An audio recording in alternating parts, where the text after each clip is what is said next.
Video को like करके सवाब की नियत से आगे शेयर जरूर कर देना। या अल्लाह जो मदद करते हैं वो रूहानी तौर पर करते हैं।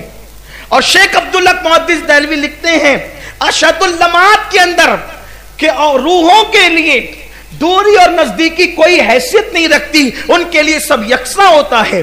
और फिर शेख अब्दुल हक मुहद्दिस देहलवी ने अशदुल लमात में यह भी लिखा कि हुजूर गौसुल आजम दस्तगीर की शान यह है कि वो अपनी कब्र के अंदर से ऐसे तसर्रुफ करते हैं जैसे जिंदा तसर्रुफ करता है।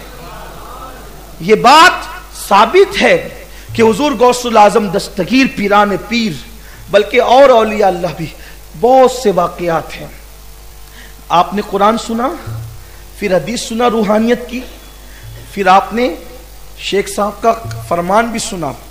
एक बात और बहुत मशहूर जो बता दूं, देखो औलिया अल्लाह रूहानी तौर पे सारे काम करते हैं, वो जो चाहते हैं करते हैं। वैसे मैं मुखालिफिन की किताबों से ही बता सकता हूं कि वो भी इसको मानते हैं, लेकिन वो किसके लिए मानते हैं? उन्होंने सारी फजीलतें माननी है अपने मदरसे के लिए और अपने मौलवी के लिए। मैं जब भी मौलवी या मुल्ला कहता हूँ तो समझ लें कि उससे सुन्नी मुराद नहीं होता। कभी कुछ लोग बुरा मान जाते हैं कि ये मौलवी मौलवी करते रहते हैं, कि मैं सुन्नी को कैसे मौलवी कहूँगा यार, मैंने भी तो कोई शऊर है ना। हमने तो अपने अहले सुन्नत के उलमा से जो पढ़ा उनसे पढ़ा है, जो सीखा उनकी जूतियाँ करके सीखा है ना, उनकी बात नहीं करता। जो तौहीन करते हैं उनकी बात करता हूँ। तो बेअदबी करते हैं कि अपने मौलवी के लिए सारी फजीलतें मानते हैं, रसूलुल्लाह के लिए औलिया के लिए नहीं मानते। मेरे पास किताबें रखी हुई है, उसका टाइम नहीं है, वरना अरवाह सलासा पढ़ने लगूंगा या जो है वो सवाने अशरफ पढ़ने लगूंगा या फिर इफादातुल यौमिया पढ़ने लगूंगा, तो अभी सब बातें ओपन होगी और तज़किरतुर रशीद का तज़किरा आएगा। ये सब हम पहले पढ़ के सुना चुके हैं आपको, लेकिन अब मेरी तबीयत इस तरफ मायल नहीं होती। यानी किस तरफ? इस तरफ मायल नहीं होती कि मैं जो है वो उन घिनौने वाक़यात का तज़किरा न करूं।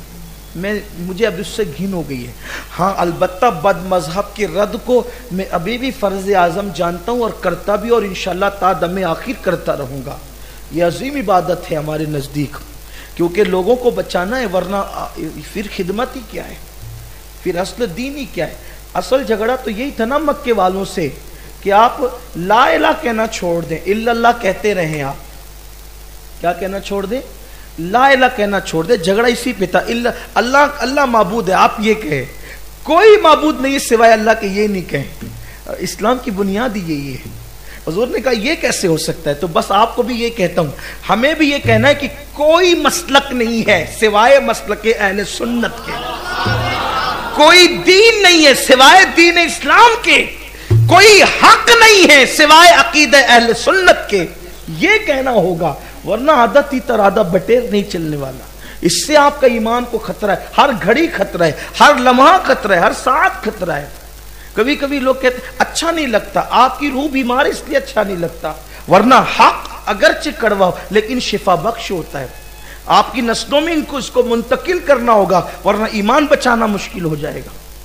तो सरकार गौसुल आजम दस्तगीर रूहानी तौर पे मदद करते हैं, औलिया रूहानी तौर पे मदद करते हैं। ये हमने आपके सामने हदीस पेश कर दी।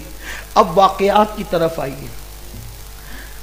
औलिया अल्लाह बहुत से काम कर सकते हैं, कभी वो नजर भी आते हैं, दीदार भी हुआ है, होने वालों को दीदार भी हुआ है। आलम बेदारी में देखने वालों ने देखो, बहुत से लोगों ने देखा है, अल्लाह वालों को देखा है। फिर वो इमदाद करते हुए भी नजर आते हैं रूहानी तौर पे। रूह तो कभी कभी जो है वो लिबादा ओढ़ करके रूह आती है ना, दिखती भी है, नजर भी आ सकती है, जिस्म में मुतमस्सिल होकर के वो नजर आती है। तो अहले सुन्नत व जमात में बहुत सारे असलाफ हमारे ऐसे गुजरे। सरकार साबिर पाक को ले लें, सरकार साबिर पाक को ले लें कि अपना जनाजा आपने खुद पढ़ाया, अपना जनाजा आपने खुद पढ़ाया। और जनाजा पढ़ाना किसका काम है? जिंदों का काम है, मुर्दे का काम तो नहीं है। लेकिन साबिर पाक में पढ़ाया ना जनाजा, और निकाब डाल करके आए और जब निकाब उल्टा तो देखा कि साबिर पाक थे। फिर एक और करामत है अपना जनाजा खुद पढ़ाने की। एक है हजरत ख्वाजा बाकी बिल्लाह, ये ख्वाजा बाकी बिल्लाह ने भी अपना जनाजा खुद पढ़ा है। ये ख्वाजा बाकी बिल्लाह कौन है? ये ख्वाजा बाकी बिल्लाह हजरत शेख अहमद सरहिंदी फारूकी, जिन्हें हम मुजद्दिद अल्फसानी कहते हैं, उनके पीरो मुर्शिद ख्वाजा बाकी बिल्लाह। तो उनकी नमाज जनाजा भी उन्होंने खुद पढ़ाई, ख्वाजा बाकी बिल्लाह रहमतुल्लाह अलैह। तो रूहानी तौर पे औलिया अल्लाह मदद करते हैं, नज़र भी आ सकते हैं, सबको नहीं आते लेकिन आ सकते हैं। इमदाद के लिए पुकारो तो सुनते हैं, मदद के लिए आते हैं, दूर नज़दीक उनके लिए कोई हैसियत नहीं होती। अब ये जिसके मैंने नाम लिए, साबिर पाक ले लें, महबूब इलाही ले लें, बल्कि आइए आपको ये बताऊं कि औलिया अल्लाह अपनी मर्जी से ही दुनिया से जाते हैं और वो सिर्फ कायनात बदलते हैं, मरकर फना नहीं हो जाते। एक वाक्य मुझे यहाँ याद आता है, बहुत बड़ी तसव्वुफ की किताब में लिखा है, उस किताब का नाम इस वक्त ज़हन में नहीं आ रहा है, कि एक बार ऐसा हुआ कि एक पीर साहब थे और उनकी एक पक्की मुरीदा थी, बुढ़िया, बुढ़ापे में पहुंच गई थी, बड़ी पक्की मुरीदा थी पीर साहब की। पीर साहब से उसको बहुत मोहब्बत थी। औरतें जो है ना बहुत पक्की होती है अकीदे की, और खासतौर पे बूढ़ी औरतें ज्यादा पक्की होती हैं, तो बहुत पक्की थी अकीदे की। उसने क्या किया कि अपने बेटे की शादी जो है वो मंगल के दिन रखी या इतवार के दिन रखी। आमतौर पर पहले लोगों के नजरियात अकीदतों पे, हालांकि हकीकतें भी कभी कभी वो छोड़ देते थे अकीदतों की बुनियाद पर। तो पहले के लोगों का गुमान ये था कि पीर साहब का इंतकाल हो तो या पीर के दिन हो या तो जुम्मा के दिन हो या जुमेरात के दिन, यानी शनिचर को पीर साहब का इंतकाल नहीं होना चाहिए, इतवार को नहीं होना चाहिए, मंगल को नहीं होना चाहिए, बुध को नहीं होना चाहिए, यानी अच्छे लोग अच्छे अच्छे दिन इंतकाल हो। हालांकि अच्छा बंदा जिस दिन भी जाएगा वो दिन अच्छा हो जाएगा उसकी बरकत से, ऐसा कुछ नहीं है। लेकिन जुमा और पीर हो तो फजीलत तो बहरहाल है, अल्लाह हम सबको बरकतें नसीब फरमाए। तो उसने इतवार या मंगल को अपने बेटे की शादी रखी। एक लौता बेटा था, बड़ी धूमधाम और मसरूफियत का वो था, मामला था। और बस शादी का ऐन दिन आ गया कि सुबह को देखा कि जनाजा निकला मोहल्ले से, और कहा कि किसका इंतकाल हुआ? मुझे पता नहीं चला, मैं मसरूफ थी। कहा पता नहीं चला, तेरे पीर साहब का इंतकाल हो गया। कहा लो साहब, अब पीर लोग भी इतवार और मंगल को दुनिया से जाने लगे, ये क्या बात हो गई? बस इतना कहना था। पीर साहब जनाजे में उठ कर बैठ गए, ठीक है बड़ी भी, आज नहीं जाएंगे, जब तू कहेगी तब चले जाए। सुभान अल्लाह, ये औलिया अल्लाह की शान है, औलिया किराम की शान है। मेरे आका मेरे मुर्शिद हुजूर सैयदी महबूब इलाही निज़ामुद्दीन औलिया रहमतुल्लाह अलैह, आपका जनाजा जा रहा है।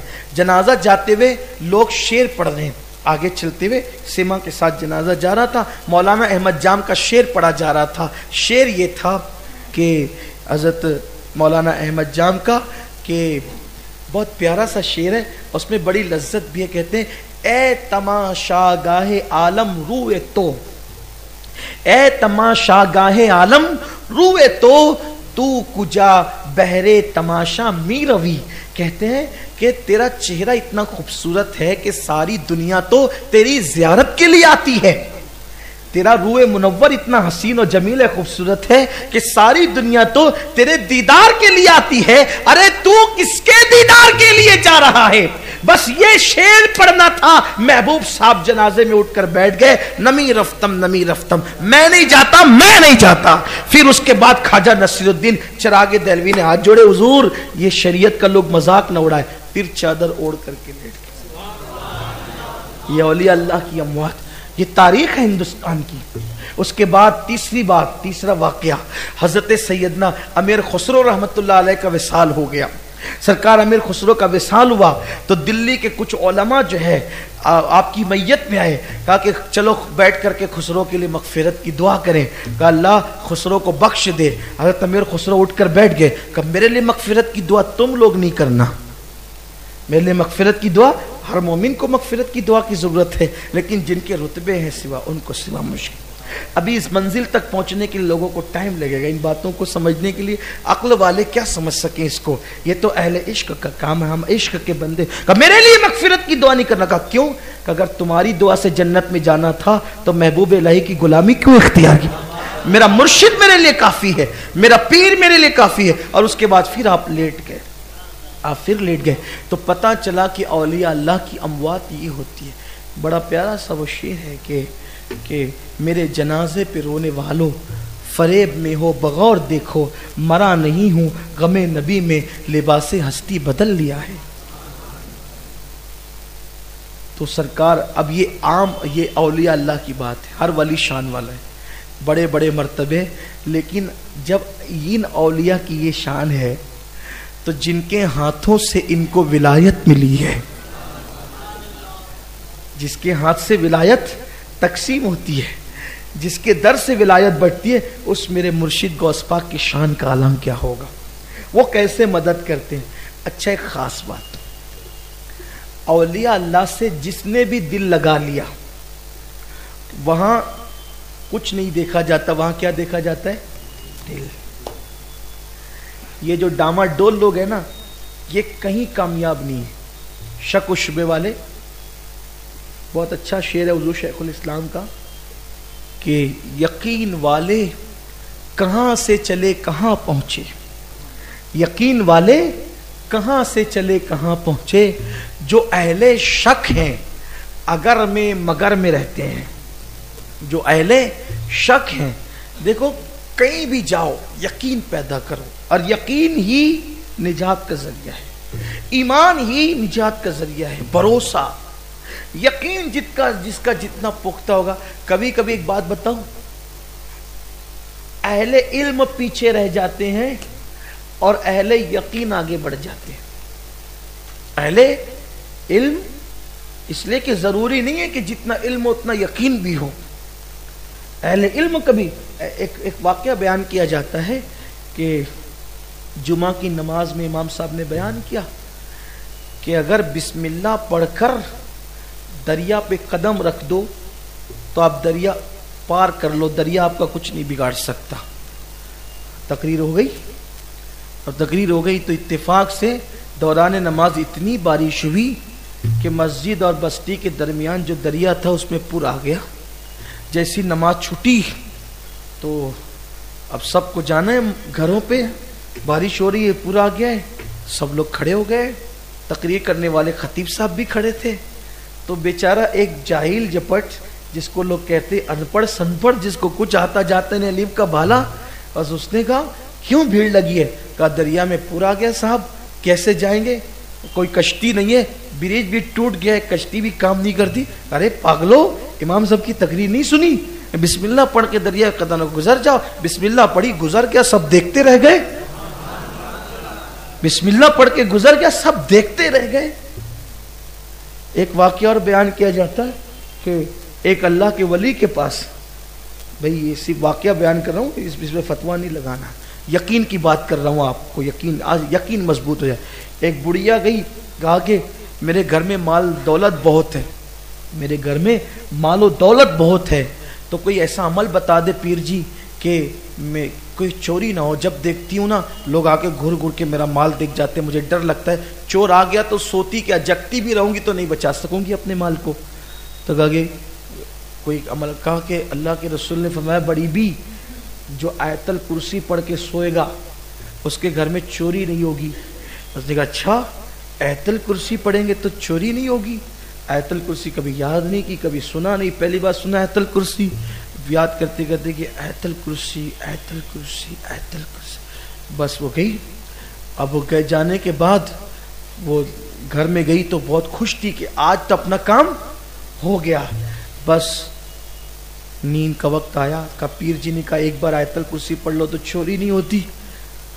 उसने कहा माल ज्यादा है और अमल आसान है, लेटी तो आयतल कुर्सी, आयतल कुर्सी, आयतल कुर्सी, आयतल, जब तक आंख नहीं लगी आयतल कुर्सी करती रही। इत्तेफाक से उसी रात में चोर आ गए। चोर आए तो देखा कि दिन में तो बुढ़िया का पूरा घर सामान से गजगजा रहा था, और रात में बुढ़िया के घर में टूटी फूटी कुर्सियां पड़ी हुई है। कहा यार ये टूटी कुर्सी ले जाके करेंगे क्या? फिर वो चले गए। सुबह को आए तो देखे कि वही मालो दौलत। फिर उसके बाद कहा कि शायद किसी गलत घर में चले गए थे अंधेरे में। फिर बुढ़िया ने आयतल कुर्सी आयतल कुर्सी आयतल कुर्सी, फिर रात को चोर आए तो फिर देखा टूटी फूटी कुर्सियां। परेशान है यार, ये दिन में कुर्सी जो है वो कुर्सियां टूटी फूटी नहीं होती, मालो दौलत होता रात में टूटी फूटी कुर्सियां। उन्होंने सोचा ये बुढ़िया से पूछ लेते हैं। तो उन लोगों ने क्या किया, चोरों ने लिबास बदला, इस्लामी लिबास पहना, हालात चाहिए बुढ़िया तेरे। वीडियो अगर अच्छा लगा हो तो लाइक करके आगे शेयर ज़रूर कर देना। अल्लाह हाफिज़।